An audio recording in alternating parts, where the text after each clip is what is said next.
Ang cervical screening test ay kilala bilang CST.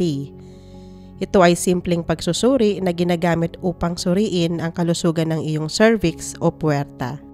Ang cervix o puwerta ay nasa loob ng iyong katawan at sa bandang itaas ng iyong ari, at nasa ibabang bahagi ng iyong matris o sinapupunan. Ang pagsusuri sa puwerta ay upang makita ang presensya ng human papillomavirus na mas kilalang HPV.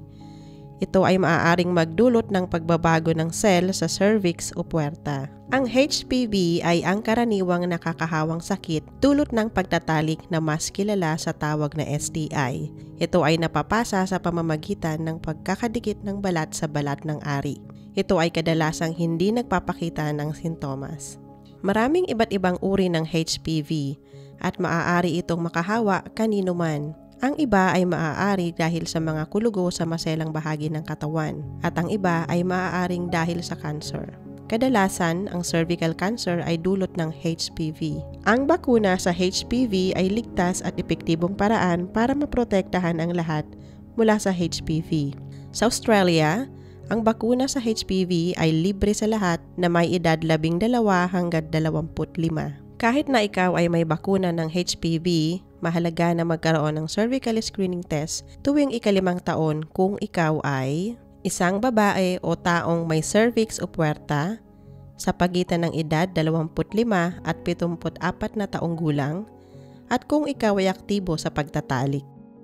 May dalawang paraan kung paano ginagawa ang cervical screening test. Isang paraan ng pagsusuri ay tinatawag na clinician-collected test kung saan ang doktor o nurse ay gumagamit ng maliit na instrumento na tinatawag na speculum para mabuksan ng dahan-dahan ng ari at makakuha ng sample gamit ang maliit na brush.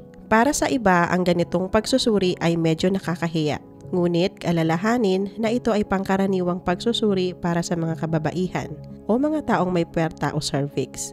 At para sa mga doktor at nurse, ito ay normal lamang at parte ng kanilang trabaho. Kung ikaw ay hindi komportable habang sinusuri, maaari mo itong kausapin ang iyong doktor o nurse at ipaalam na itigil ang pagsusuri anumang oras.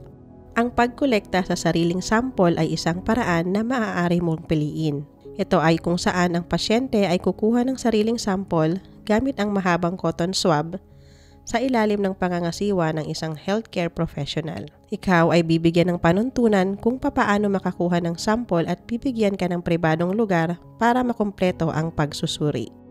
Ito ay karaniwang tumatagal ng 2 linggo upang makuha ang resulta ng pagsusuri ng cervical screening test.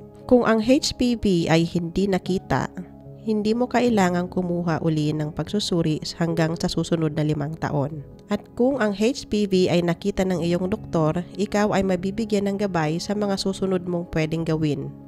Ang lahat ng pagsusuri ng cervical screening ay libre sa ilalim ng Medicare, ngunit maaari ka pa rin pagbayarin para sa konsultasyon sa klinika.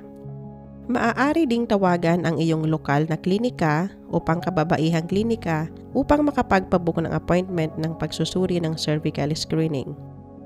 At kung kailangan mo ng tulong para mahanap ang serbisyo ng pag-book ng cervical screening na nababagay sa iyong pangangailangan, ang Cancer Council ay maaaring makatulong sa iyo. Hindi mo maalala kung kailan ka nagpasuri ng iyong cervical screening?